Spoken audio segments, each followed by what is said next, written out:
Assalamualaikum warahmatullahi wabarakatuh. Perkenalkan, nama saya Muhammad Uli Nuha. Saya berasal dari TRO kelas offering B. Nah, di sini saya akan menjawab pertanyaan-pertanyaan dari teknologi alat berat.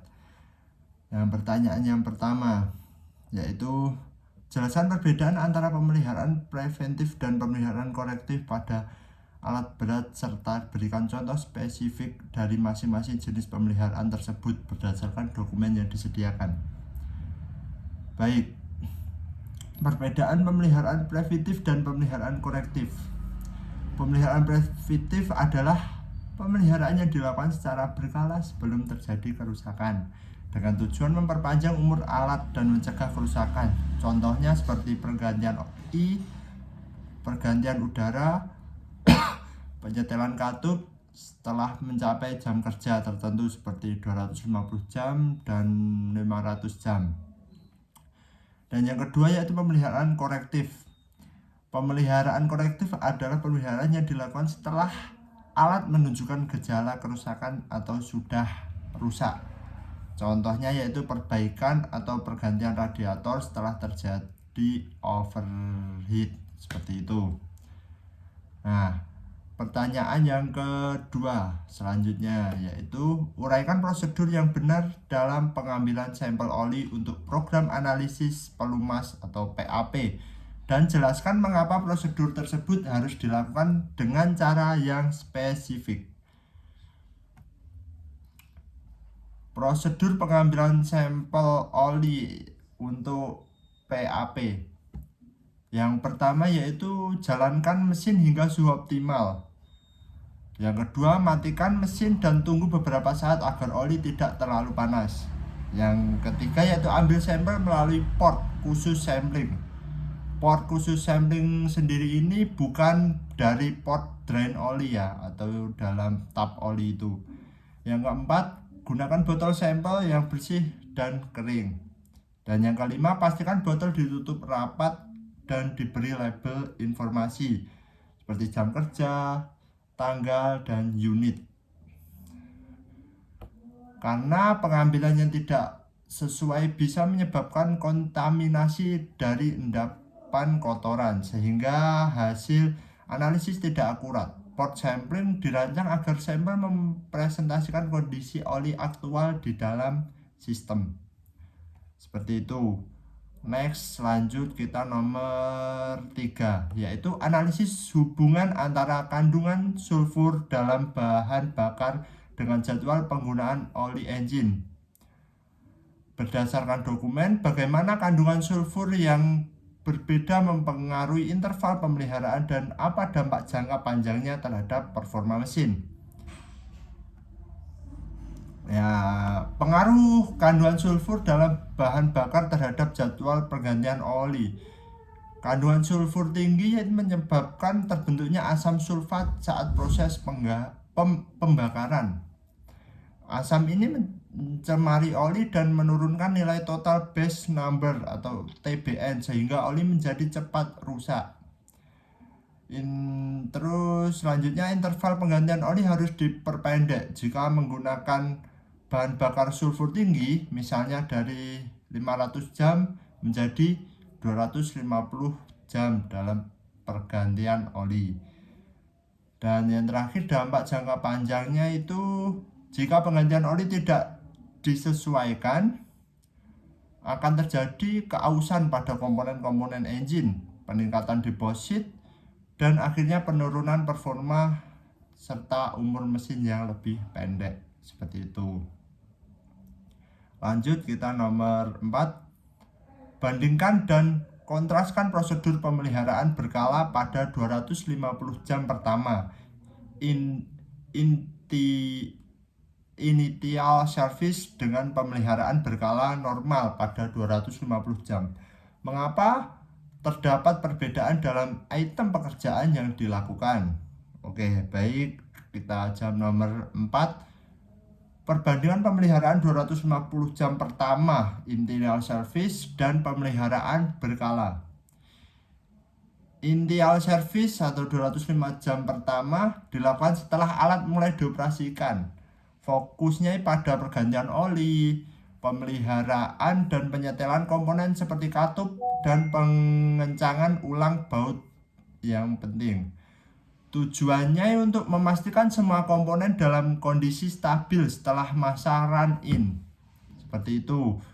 Sedangkan pemeliharaan berkala setiap 250 jam normal, yang 250 jam normal itu berfokus pada pergantian filter, pemeriksaan sistem pelumasan, pendingin, dan bahan bakar. Bersifat rutin dan tidak ada penyetelan besar, seperti itu.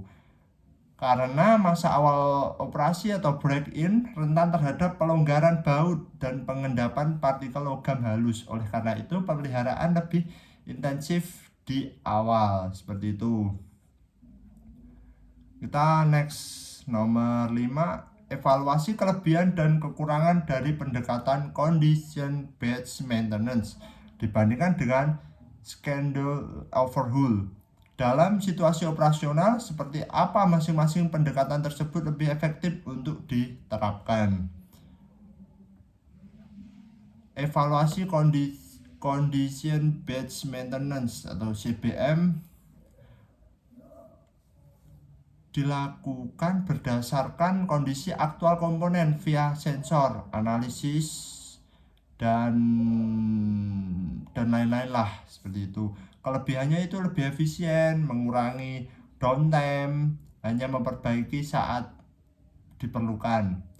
Kekurangannya itu perlu alat mentoring dan SDM yang terlatih, karena di sini jika SDM yang belum terlatih maka akan lebih kebingungan, seperti itu. Sedangkan yang schedule overhaul yaitu pemeliharaan menyeluruh berdasarkan jam kerja tertentu tanpa melihat kondisi nyata. Kelebihannya itu mudah dijadwalkan dan mudah dilaksanakan.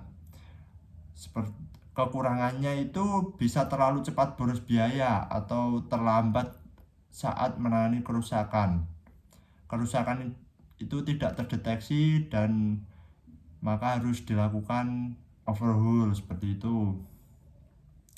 CBM ini cocok untuk alat berat yang sangat vital dan terus beroperasi seperti di pertambangan.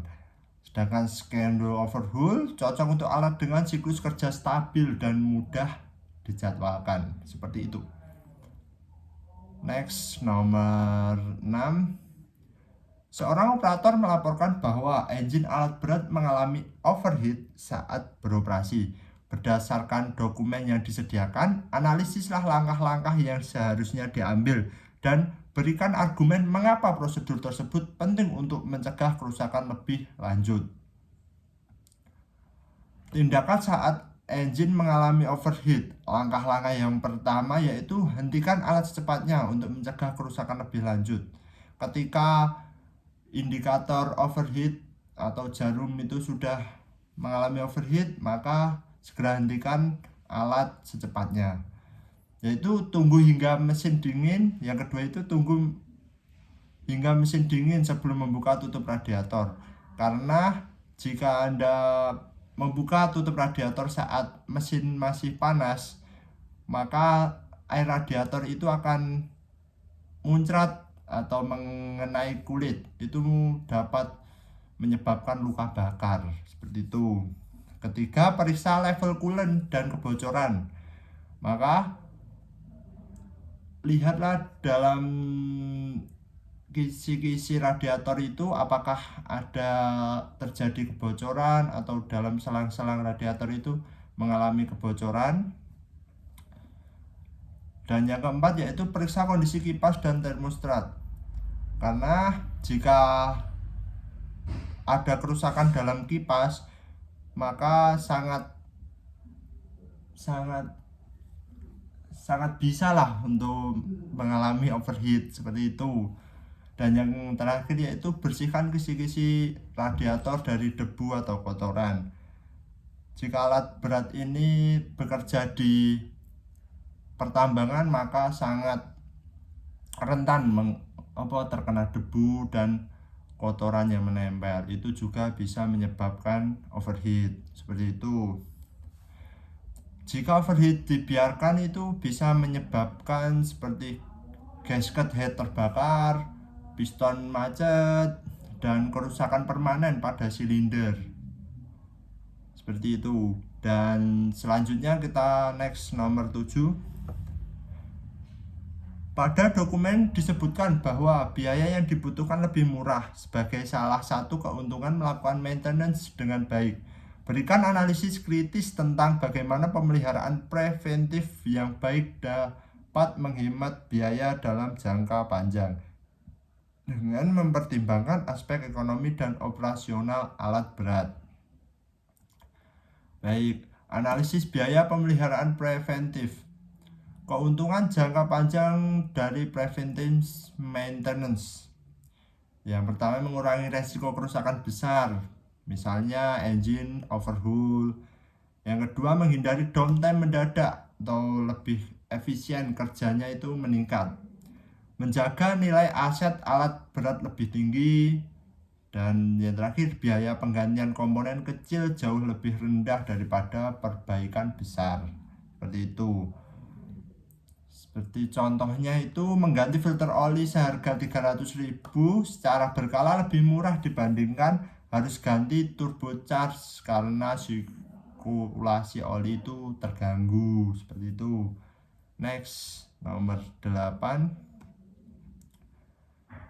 Rancang sebuah sistem pemantauan pemeliharaan alat berat yang mengintegrasikan program analisis pelumas PAP, program pemeriksaan mesin PPM, dan program pemeliharaan undercharge P2U untuk mengoptimalkan kinerja alat berat.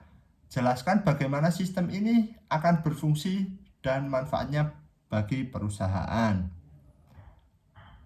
Baik, rancangan sistem pemantauan terintegrasi PAP, PPM, dan P2U. Sistem Maintenance Management System MMS digital itu terintegrasi melalui aplikasi atau dashboard digital. Fungsinya PAP itu mendeteksi keausan mesin melalui analisis oli. Dan fungsi PPM itu pemeriksaan berkala dan hasil inspeksi teknisi. Dan yang P2U itu memantau kondisi track, roller, dan komponen undercharge. Manfaatnya yaitu deteksi dini kerusakan, perencanaan spare part lebih akurat, laporan histori pemeliharaan otomatis, efisiensi opsional, dan umur alat meningkat. Seperti itu. Kita next nomor 9. Berdasarkan dokumen yang disediakan, kembangkan sebuah checklist digital interaktif untuk pemeliharaan harian daily inspection alat berat yang dapat digunakan oleh operator dengan minimal pengalaman. Sertakan fitur-fitur yang memudahkan operator untuk melakukan inspeksi dengan benar dan melaporkan masalah potensial secara efektif. Baik. Checklist digital interaktif untuk inspeksi harian. Fitur-fiturnya yaitu antarmuka sederhana atau checklist plus gambar referensial.